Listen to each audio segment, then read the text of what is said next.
Well. What a day for the markets, right? And everything else going on in the world. So, a lot of you guys might have missed me today, or it might be different parts of the country. Here in the San Francisco Bay Area, I was on KTVU Mornings on 2 talking about the huge news today about the inflation report. They want to bring me on, hear my thoughts and my comments on it. And I know usually those segments I give a lot of information and it's such much of impact time. But what I really want to do was really just dig deep about what I see with inflation, how I feel about it, and really give you guys a better hands-on approach when it comes to inflation. Now, I have said this in the past that inflation is not over with. We saw it previously when we had inflation from 68 to 82. We had a 10-year period of inflation going on. 14 years part of inflation. Every time the Federal Reserve at that time would the head of the Federal Reserve always said the most powerful person on the planet, Mr. Burns, every time he cut rates, inflation went back hotter and faster and higher than it previously was. And a lot of people were shocked. A lot of times we were unprepared for it, and you're right. And we kept having this until we eventually raised interest rates so high, caused recession, but it made sure we never saw inflation again at that period of time. It was the Volcker. He was famous legacy for saving our economy because of that. Now here we are now in 2024. In December, there was talks that saying that the Federal Reserve going to possibly cut rates. Some people said 3 times. We heard a lot about 7 times because we thought inflation was going down. We saw prices were stagnating and decreasing, but really stagnating. I think people get confused when we say inflation is lowered. They're not saying deflation. When we say deflation, that means the price of things are dropping. When they're talking about where you're having lower inflation, it doesn't mean that prices are declining. They're saying that prices are stabilizing or going up to a smaller amount. And the Federal Reserve number or target for that is a 2% goal. And so in 2023, right, we saw inflation dropping down, right? We see inflation going down. And we thought we were getting it under control and hitting the target that the Federal Reserve want at 2%. But now we're here and the numbers are changing. And I told people that inflation is not dropping as much as they want. So it's now that we have the inflation numbers today, that CPI was a lot higher than what they expected to be. Now we're having that at this point, right? Now that we saw CPI today came out, the Federal Reserve releases numbers, and core CPI for the 7th month, it was up 4.5%, which is worse in a year. Now people are saying, now that the Fed's not even going to cut rates, not 7 times, not 3 times, not what we expected over the summer, but they might not even cut it all. Matter of fact, what I think they might want to raise it, but people are very, very issue that a lot of people have right now because of that is if they raise it is because right now we are in what we call a what we're saying is they might raise it because they want to control inflation, even they're in this inflation year. So people understand what is CPI. CPI, right, is consumer product inflation, right? Consumers, how much as consumers we're paying. Yesterday, me and my buddies was talking at the store. We're talking because one of my boys went to the gas pump. He said, man, premium gas for my Range Rover, right? He has a Range Rover, no kids. He said, man, that's over $6.30. Man, gas is expensive. And everybody else is saying that when we go to the grocery store, when we see all these things. And so we're seeing inflation up. We see energy prices going up. We see insurance prices are going up. We see gas prices going up, which is part of energy, right? We see food prices. So what we're seeing is inflation happening right now with higher interest rates. And that's why we have that.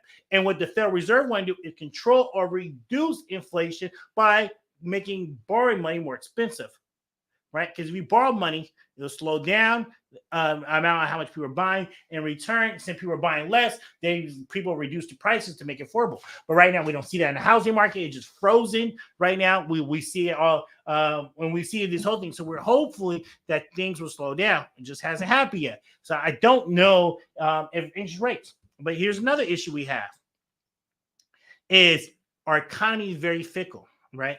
Because we're walking on this very, very thin ice where we have inflation, right? But we also see the economy slowing down. Most people's eyes, the numbers, but it's different than how people are living. So that's where we're at right now with it. But let's look at today with it. Because of the CPI numbers are higher than expected, it looks like we in June, which we expect the Fed's first cut rates, might not happen.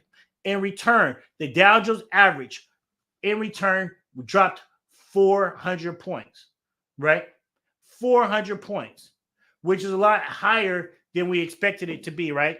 So we saw the Dow Jones average dropped 400 points. We saw the S&P 500, the NASDAQ, the two biggest indexes as well in America, dropped almost 1%. But the good thing is we saw interest rates on two-year yields and other yields went up. So people are saying inflation bad, interest rates high is bad. There's always going to be two sides of the story. Let's talk, right? Two sides of stories, two sides of a coin. Let's talk about two sides. The first side is always going to be the saver side. The other side is going to be the borrower side. So right now we see inflation. Who is this really helping out with these higher interest rates? Retirees, savers, insurance companies, pension plans are doing great. You're like, what do you mean? So here's it is for retirees.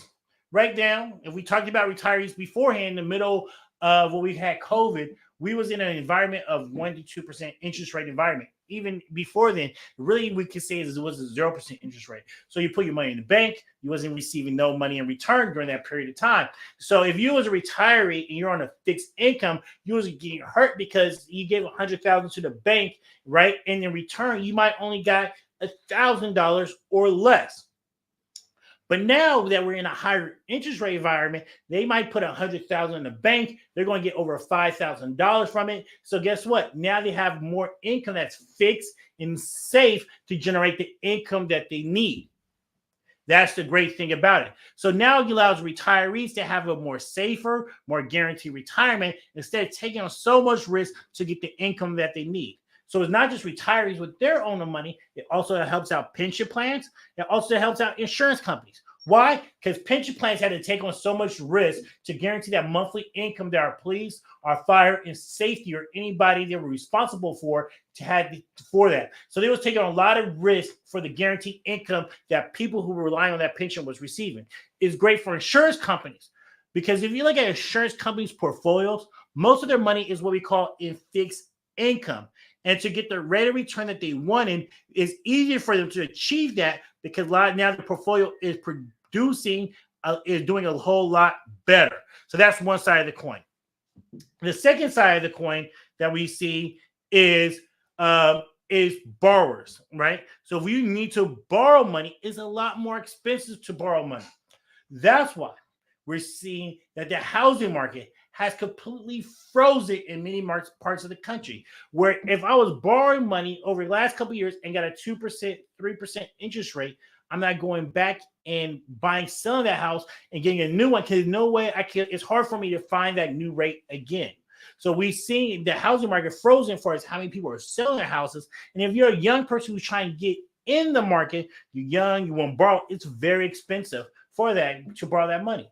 So that $700,000 house, which is normal here in the Bay Area, is a lot more expensive than it was 4 years ago. So it have taken a lot of people out of the market.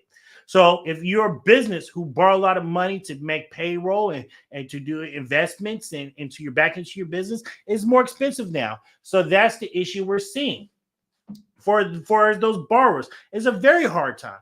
We could possibly see more and more bankruptcies on the commercial space because commercial properties have to refinance. We can see more bankruptcies for individuals as we see credit cards are through the roof. And anybody who has tilted and borrowed a lot of money, this is a very tough time for them. So let's see. So we're hearing traders say we're waiting till the summer to see if the Fed's going to cut rates. I personally think this, and this is where I'm going to go at. If you're one of our clients, we're telling our clients this. Right now, we see a couple things. I personally don't think the Fed's going to raise rate or going to cut rates this summer or even this year.